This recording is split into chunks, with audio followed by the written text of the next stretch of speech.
हाय दोस्तों, मैं अंकित स्टडी आ गया आप सभी के बीच अपना दूसरा वीडियो लेकर, जिसमें मैं बताऊंगा आज रेखा। इसके पहले मैं एक वीडियो बता चुका हूं जिसमें आपको बिंदु पढ़ाया हूं, बिंदु का फुल कंसेप्ट उसमें बता दिया हूं। अब आगे जाके आपको रेखा बताने वाला हूं। ठीक है दोस्तों, तो देखिए मैं आज रेखा बताता हूँ आपको। रेखा रेखा को इंग्लिश में लाइन कहते हैं। रेखा का परिभाषा क्या, अनंत बिंदु मिलकर रेखा का निर्माण करते हैं। देखिए दोस्तों कैसे रेखा का निर्माण होता है। मान लीजिए ये एक बिंदु है, एक बिंदु ये है, एक बिंदु ये है, एक बिंदु ये है, एक बिंदु ये है, एक बिंदु ये।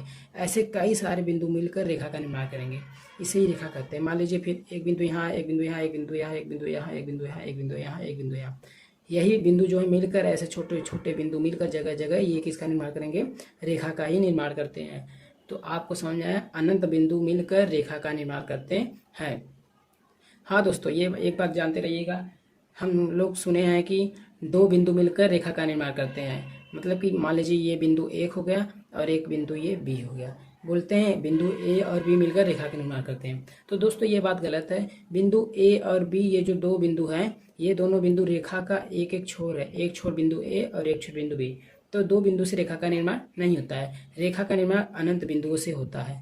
ठीक है दोस्तों, मान लीजिए एक रेखा है, क्या है, ये एक रेखा है, ये रेखा है। तो मान लीजिए हम यहाँ बिंदु ए दे दिए और यहाँ बिंदु बी दे दिए। यहाँ एक बिंदु ए और यहाँ एक बिंदु बी। मान लीजिए ये बिंदु ए है और ये बिंदु बी है। तो ये जो लाइन हुआ, ये जो रेखा का इतना भाग हुआ, मतलब ये इतना भाग, ये इतना जो भाग बचा है, यही इतना भाग रेखाखंड कहलाता है। क्या कहलाता है, इसे इतने भाग को क्या कहेंगे, रेखाखंड। क्या कहते हैं, रेखाखंड। रेखाखंड कहते हैं। इसकी परिभाषा क्या होगी दोस्तों, जैसे मान लीजिए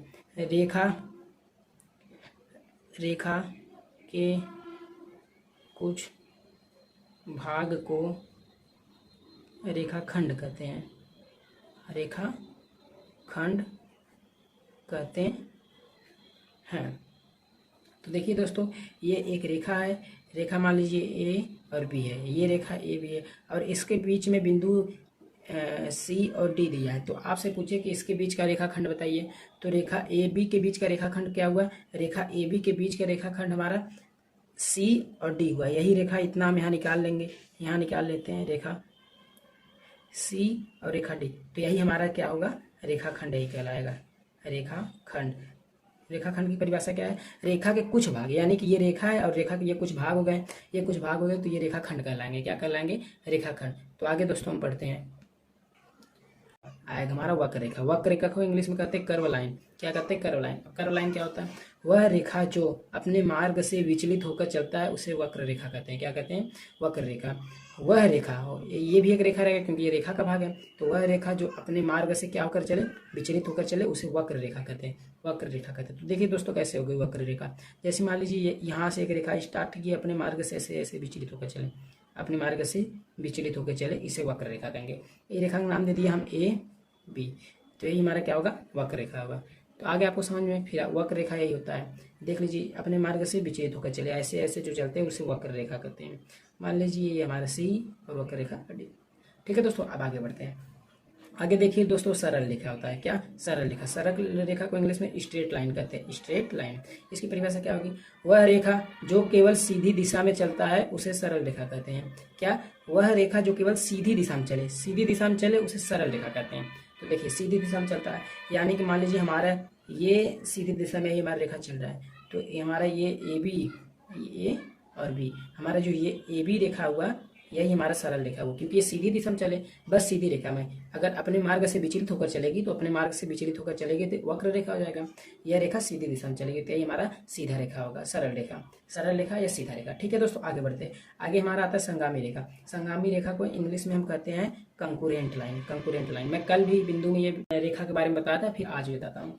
देखिए, वह रेखा जो प्रतिच्छेद बिंदु से होकर गुजरे उसे संगामी रेखा कहते हैं। प्रतिच्छेद बिंदु मैं आपको बता चुका था, वह बिंदु जिस पर से कई सारे रेखा, मतलब दो या दो से अधिक रेखा उस पर से गुजर सकते हैं, उसे क्या कहते हैं, प्रतिच्छेद बिंदु। जैसे मान लीजिए ये हमारा बिंदु है, अभी ये केवल बिंदु, अगर इस पे से एक रेखा गुजार दिए तो ये फिर भी बिंदु ही रहेगा, ये बिंदु ही रहेगा। अगर इस पे दो गुजारे तो ये प्रतिच्छेद बिंदु कहलाएगा, प्रतिच्छेद बिंदु।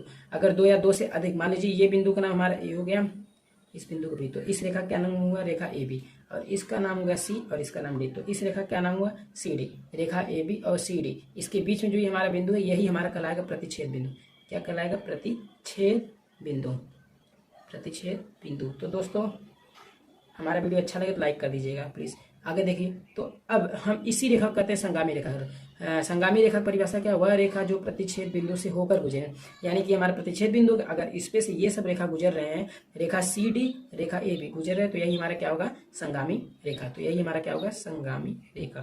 संगामी रेखा, ठीक है। ऐसा नहीं कि बस इसमें से हम दो ही रेखा गुजार सकते हैं, ऐसा नहीं हो सकता। इस पे से हम चाहे जितना हमारा मन करे उतना गुजार सकते हैं। मान लीजिए एक रेखा ये हो गया ए बी, दूसरा रेखा सी डी, सॉरी ये सी रहेगा केवल, सी, और यहाँ डी। अब मान लीजिए यहाँ से एक रेखा पी क्यू हो गया। हम दो से कम नहीं गुजार सकते, तो दो से ज़्यादा इस पर हम लेकर जा सकते हैं, पर दो से ज़्यादा नहीं। यस टी दे दिया। अब इसमें आप जितना मन करे उतना कर सकते हैं। तो दोस्तों ये आपका संगामी रेखा होगा और इस बिंदु कहेंगे हम प्रतिच्छेद बिंदु। चलिए दोस्तों आगे बढ़ते हैं। तो देखिए आगे हमारा समांतर रेखा है। समांतर रेखा को इंग्लिश में पैरेलल लाइन कहते हैं, ठीक है दोस्तों, पैरेलल लाइन। आगे देखिए इसकी परिभाषा, वह रेखा जिनके बीच की दूरी समान हो और वह आगे जाके मिले ना, उसे समांतर रेखा कहते हैं। क्या कहते हैं? वह रेखा जिनके बीच की दूरी क्या हो? समान हो और वह आगे जाके मिले ना मिले, उसे क्या कहते हैं? समांतर रेखा कहते हैं। तो देखिए दोस्तों कैसे होते हैं समांतर रेखा।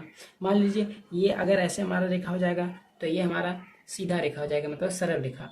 हम समांतर रेखा हम दो रेखा लेते हैं। मान लीजिए हमारा रेखा ये ए बी रेखा हो गया और एक रेखा सी डी हो गया। तो देखिए दोस्तों, वह रेखा जिनके बीच की दूरी समान हो। देखिए अब ये इनकी जो दूरियां हैं वो समान रहेगी। देखिए कैसे, मान लीजिए इनके बीच की दूरी क्या है? 5 सेंटीमीटर। तो ये 5 सेंटीमीटर ही ये दोनों के बीच की दूरी रहेगी। मान के चलिए 5 सेंटीमीटर, तो ये 5 सेंटीमीटर इनके बीच की दूरी रहेगी और वह आगे जाके ना मिले। मतलब अगर ये हम ऐसे इसको आगे बढ़ाते हैं तो ये आगे जाकर भी 5 सेंटीमीटर है। ऐसा नहीं है कि मान लीजिए ए हमारा एक बिंदु ये ए से निकल कर एक हमारा रेखा ऐसे आ गया और इसका नाम बी हो गया, और यहाँ से एक निकला बिंदु हमारा सी। अभी तो यहाँ स्टार्टिंग में सही है, आगे जाकर फिर ये भी टेढ़ा हो गया। तो ये हमारा ये समांतर रेखा नहीं होगी, क्योंकि मान लीजिए इनकी इधर बीच के मान लीजिए दूरी 3 सेंटीमीटर है और इधर जाके 3 से तो कम हो गया, मान लीजिए 1 सेंटीमीटर है। तो ये हमारा समांतर रेखा नहीं होगा, ये हमारा गलत हो जाएगा और ये सही हो जाएगा, क्योंकि ये बीच की दूरी 3 सेंटीमीटर और आगे जाके ये मिल जा रहे हैं। आगे भी जाकर ये अगर मान लीजिए 5 सेंटीमीटर तो आगे भी जाकर इसमें 5 सेंटीमीटर ही रहेंगे, तब हमारा समांतर रेखा कहलाएगा। अन्यथा हमारा ये समांतर रेखा नहीं कहलाएगा। ठीक है दोस्तों, अब आगे बढ़िए, आगे देखते हैं 5वां रेखा हमारा तिर्यक रेखा है। तिर्यक रेखा के इंग्लिश में कहते हैं ट्रांसवर्जल लाइन। क्या कहते हैं? Transversal line. आगे देखिए, वह रेखा जो किसी भी रेखा को काट दे उसे तिर्यक रेखा कहते हैं। क्या? वह रेखा जो किसी भी रेखा को काट दे उसे तिर्यक रेखा कहते हैं। जैसे दोस्तों हम एक स्ट्रेट लाइन लेते हैं, स्ट्रेट लाइन मान लीजिए ये हमारा स्ट्रेट लाइन ए और बी, हमारा सरल लाइन ए और बी हो गया। अब देखिए दोस्तों, अगर इस पे से कोई वह रेखा जो किसी भी रेखा को काट दे उसे तिर्यक रेखा कहते हैं। तो मान लीजिए हम एक सीधा लाइन ले लिए हैं, एक स्ट्रेट लाइन ले लिए, अब इस पे से हम जो काटते हैं वही तिर्यक रेखा होता है। जैसे मान लीजिए ये रेखा सी और डी ले लिया, ठीक है। ये हमारा बिंदु क्या कहलाएगा? यही तो प्रतिच्छेद बिंदु कहलाता है। यह बिंदु हमारा प्रतिच्छेद बिंदु कहलाता है। ये तो मैं आपको बार बार बता चुका हूँ। इसे देखिए, ये हमारा जो सी डी रेखा हुआ है, ये जो सी डी रेखा हुआ है वो किसको काटा है? ए बी रेखा को काटा, ए बी रेखा को। यानी कि हमारा जो ये सी डी रेखा हुआ है यही हमारा क्या कहलाएगा? तिर्यक रेखा कहलाएगा, तिर्यक रेखा। ऐसा नहीं है दोस्तों कि ये हमारा बस सीधी ही रेखा पे काट सकता है तिर्यक रेखा, ऐसा नहीं। यहाँ देखिए परिभाषा में क्या लिखा है? वह रेखा जो किसी भी रेखा, मतलब किसी भी रेखा हो, तिर्यक रेखा नहीं। अभी जितना भी रेखा बताया सभी रेखा काट सकते हैं। तो मान लीजिए एक हम समांतर रेखा लेते हैं, एक समांतर रेखा ए बी और एक समांतर रेखा भाई वही सी डी। ये हमारा समांतर रेखा। अब समांतर रेखा को एक तिर्यक रेखा देखिए काट रहा है। ये मान लीजिए ई और ये एफ, ठीक है दोस्तों। ये हमारा ई एफ जो हो गया समांतर रेखा को काट रहा है। E F Rekha A B और सी डी समांतर रेखा को काट रहा है, तो हमारा यही ई एफ क्या हो जाएगा? तिर्यक रेखा हो जाएगा। ठीक है दोस्तों, अब इसमें तो कोड बहुत सारे होते हैं, तो अभी मैं कोड आपको अगले वीडियो में बनाऊंगा, क्योंकि अभी कोड बताऊंगा तो आपको समझ में नहीं आएगा। अगर जब आपको ये रेखा समझ में आएगा और बिंदु समझ में आ जाएगा तब अच्छे से आपको कोड समझ में आएगा। तो दोस्तों हम यहीं पे ये अपना वीडियो खत्म करते हैं। हमारा ये जो रेखा था, रेखा का फुल कंसेप्ट आपको बता चुके हैं इस वीडियो में।